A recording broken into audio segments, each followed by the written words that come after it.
Magandang hapon sa inyong lahat. Magbabahagi naman po ako sa inyo ng panibagong video na naman po.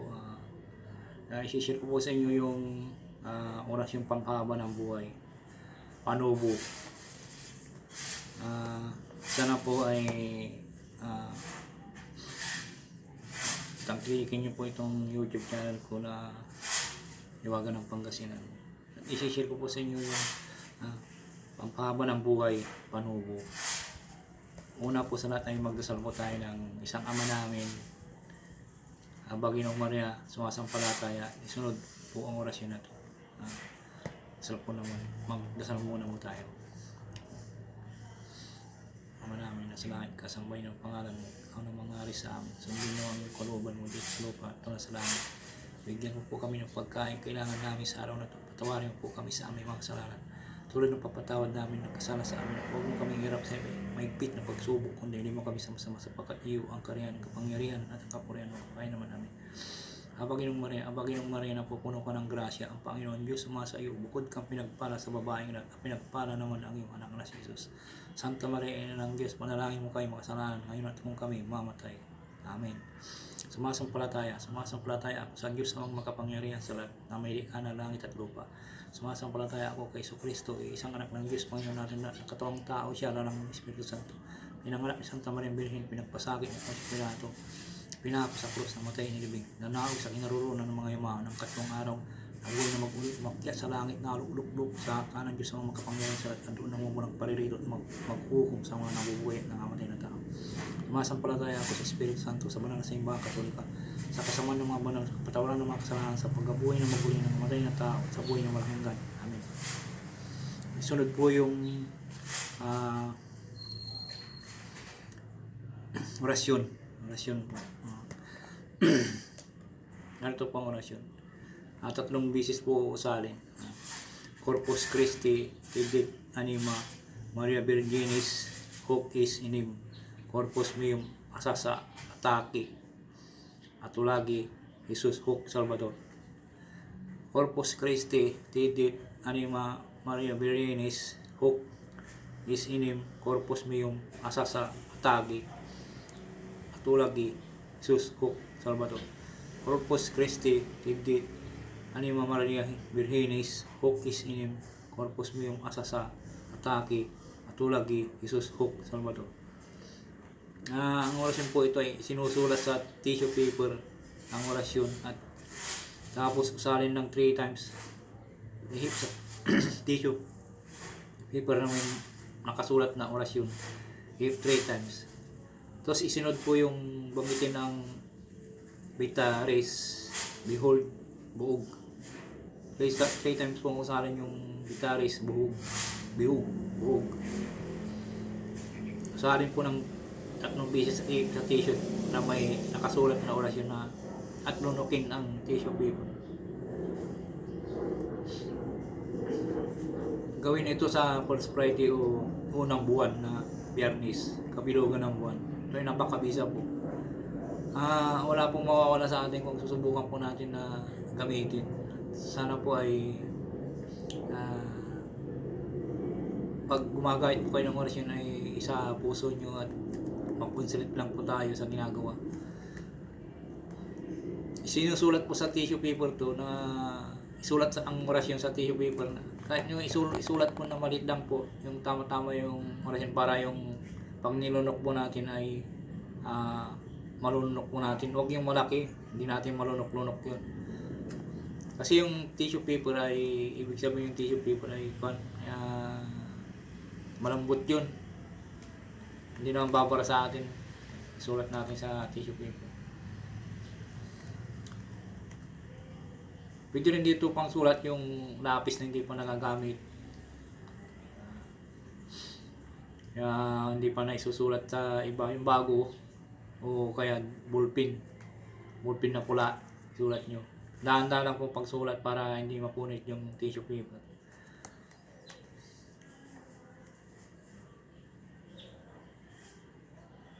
Ito po yung nakapost sa YouTube na pahaba ng buhay, panubo. Ito po yun, yung binablog ko ngayon.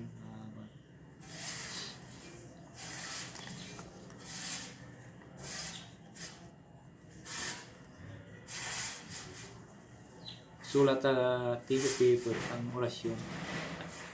Tapos usali ng 3 beses at hip sa tissue paper ay nakasulat na orasyon. Hip po. At tapos isunod po yung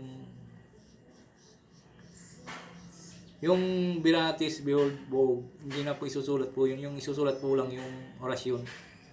Tapos parang pinagkasusi niya yung Pitaris, Behold, Boog. Yan po. Tapos hip po nyo sa tissue paper. Nandito po yung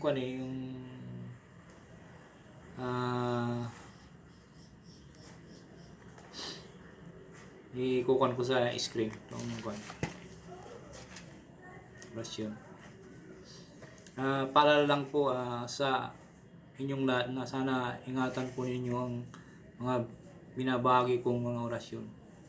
Ang mga ito ay buhay na salita at galing sa Diyos Ama, ang mga espiritu at ang mga espiritu na sana gamitin sa tama at huwag sa kasamaan, kasi may balik na karma o kaparusahan. At higit sa lahat, huwag paglaruan para di kayo mabusong.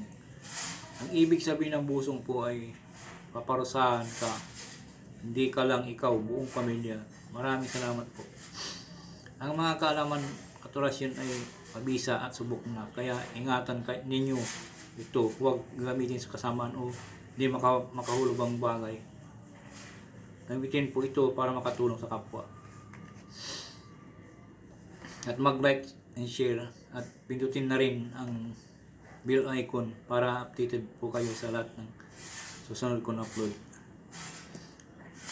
Sana nagustuhan nyo po yung ko. Ito ay subukan nyo lang po, wala pong mawawala sa inyo ang orasyon na to.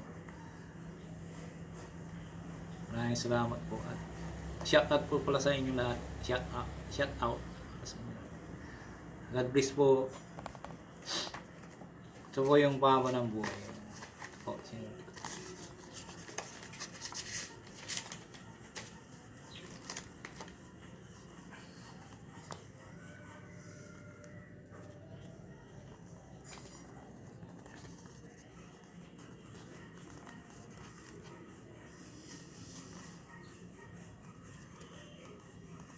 po.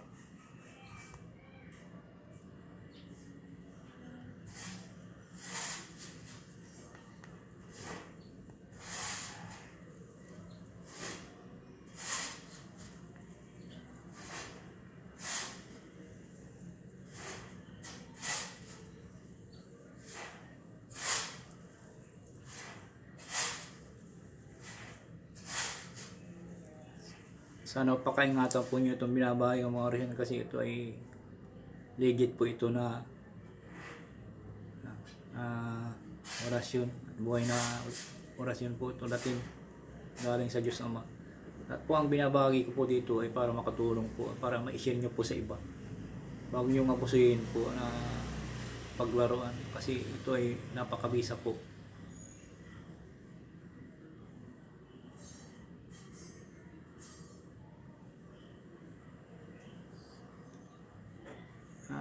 I-screenshot nyo po, tapos i-ikuha nyo po, kopyahan nyo po, isusulat mo nyo.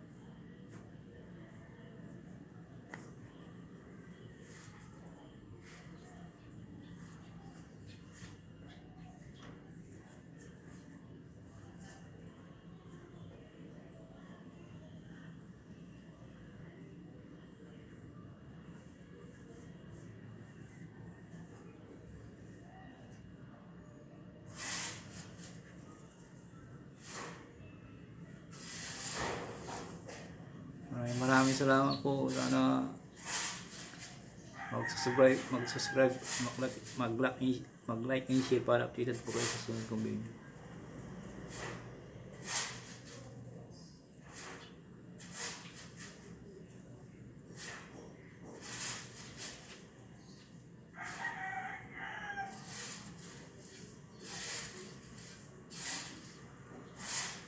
Ito po yung ipinost ko sa YouTube na magatay ang panghahaba ng buhay at panubo. Maraming salamat po. Maraming salamat po.